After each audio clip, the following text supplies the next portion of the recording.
Selamat pagi, shalom, kekasih-kekasih Tuhan. Renungan singkat firman Tuhan pada pagi hari ini adalah segera genapilah nasarmu. Kita membaca Pengkhotbah pasal yang kelima, ayat yang ketiga sampai 5 sebagai berikut. Kalau engkau bernasar kepada Allah, janganlah menunda-nunda menepatinya, karena ia tidak senang kepada orang-orang bodoh. Tepatilah nasarmu. Lebih baik engkau tidak bernasar daripada bernasar tetapi tidak menepatinya.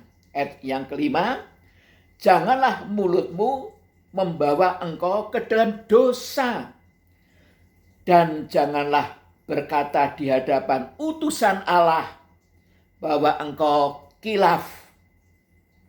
Apakah perlu Allah menjadi murka atas ucapan-ucapanmu dan merusakkan pekerjaan tanganmu? Amin. Firman Allah di sini mengatakan bahwa orang yang tidak menggenapi nasarnya atau menunda-nunda nasarnya kepada Allah, itu orang yang bodoh dan bisa membangkitkan murka Allah. Dan tidak menggenapi nasar janji kita kepada Allah itu adalah dosa. Ya, seringkali banyak orang Kristen yang menganggap itu biasa saja, tidak dosa. Itu membuktikan bahwa dirinya tidak mengindahkan Tuhan, tidak memiliki hati yang takut kepada Tuhan, hormat kepada Tuhan. Dibuktikan menunda-nunda nasarnya. Dan ada akibatnya, Allah bisa murka dan merusakkan pekerjaan kita, pencarian nafkah kita, pekerjaan kita, bisnis kita bisa menjadi rusak, gagal, hancur, karena tidak menggenapi janjinya kepada Allah. Seringkali sebagai orang Kristen kita banyak menuntut kepada Tuhan supaya Tuhan segera menggenapkan janjinya. Tapi kita sendiri tidak ada timbal baliknya.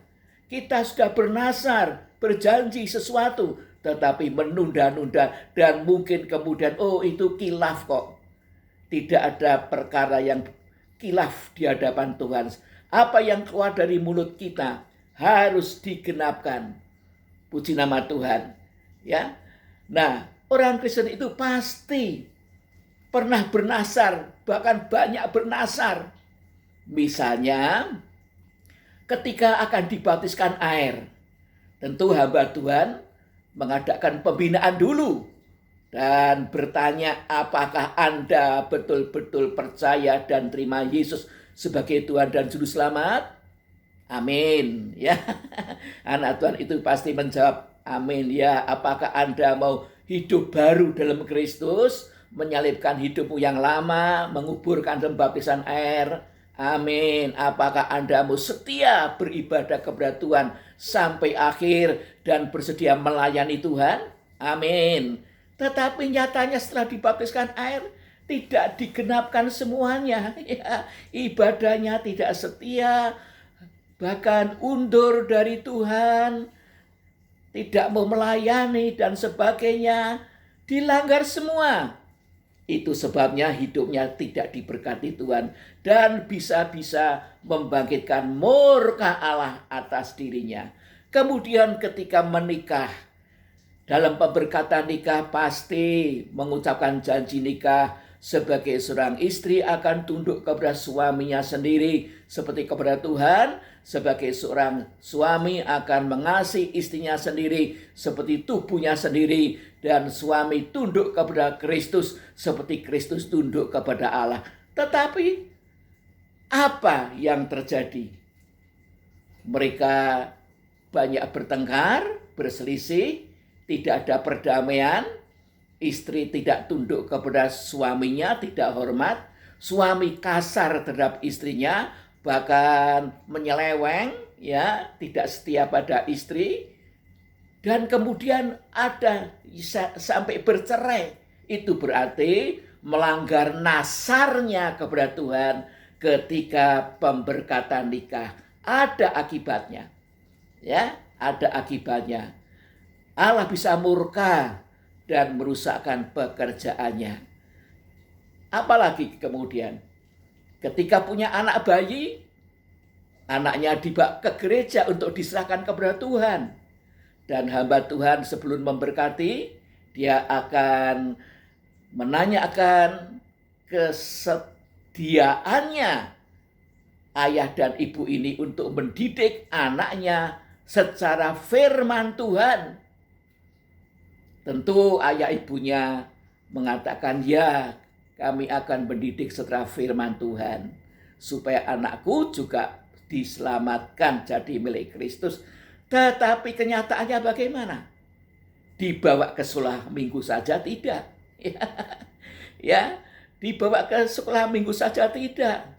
Tidak dididik secara firman Tuhan. Nah, ayahnya sendiri, ibunya sendiri tidak setia, tidak pernah beribadah, bagaimana mau mendidik anaknya secara firman Tuhan? Ya. Dan kalaupun ayah ibunya setia kepada Tuhan, tetapi melihat anaknya tidak beribadah, dibiarkan saja. Tidak ditegur, tidak dinasihati baik-baik. Dibiarkan saja. Ini kan melanggar janjinya kepada Allah, melanggar nasarnya, maka pekerjaannya pasti rusak.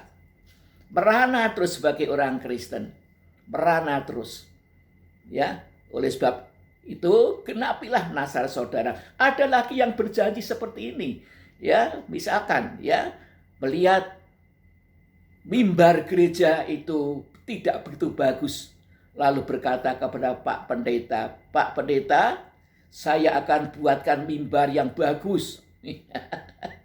Ya, wah, Pak Pendeta senang ya. Tetapi berbulan-bulan, bertahun-tahun tidak pernah terwujud. Pak Pendeta juga sungkan untuk menanyakan.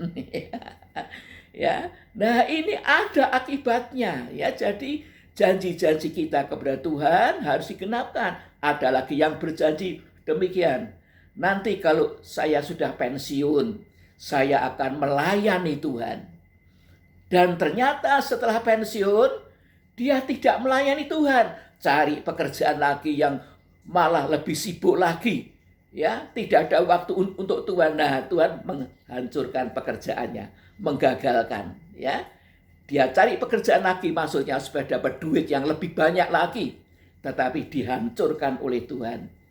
Pasti ada persoalan yang membuat pekerjaannya hancur. Sebab itu, hati-hati di hadapan Tuhan. Lebih baik tidak bernasar kalau saudara tidak mau menggenapinya.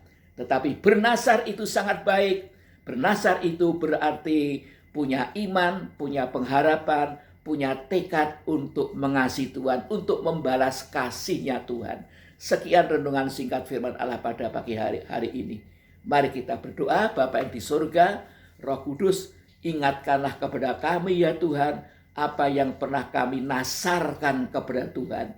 Beri kekuatan, beri hikmat kepada kami ya Tuhan. Urapi kami dengan Roh Kudus-Mu, supaya kami segera dapat melaksanakan, menggenapkan nasar kami.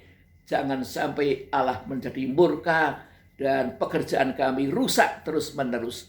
Tuhan tolong kami, ampuni kami ya Tuhan. Kalau kami kurang mengindahkan Tuhan, tidak menghormati Tuhan, tidak takut akan Tuhan, ampuni kami Tuhan, ampuni. Ingatkan nasar-nasar apa yang pernah kami ucapkan dan beri kemampuan kepada kami untuk segera menggenapinya. Terima kasih Tuhan, di dalam nama Tuhan Yesus Kristus kami berdoa dan mengucap syukur. Amin. Tuhan Yesus menyertai saudara, memberkati, genapilah nasar saudara secepatnya. Terima kasih untuk perhatian Bapak Ibu Saudara sekalian.